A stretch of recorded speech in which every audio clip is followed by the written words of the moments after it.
Hai Bunda, mari kita eksekusi dapur. Kali ini aku akan berbagi resep telur dadar ala rumah makan Padang yang tebalnya super duper banget. Dan ini aku menggunakan tahu sebagai bahan campurannya dan 3 butir telur.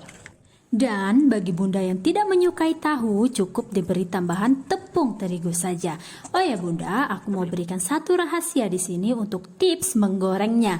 Di sini digoreng dengan minyak yang panas. Dan setelah telurnya masuk ke dalam wajan, kita kecilkan api agar telurnya matang hingga ke dalam.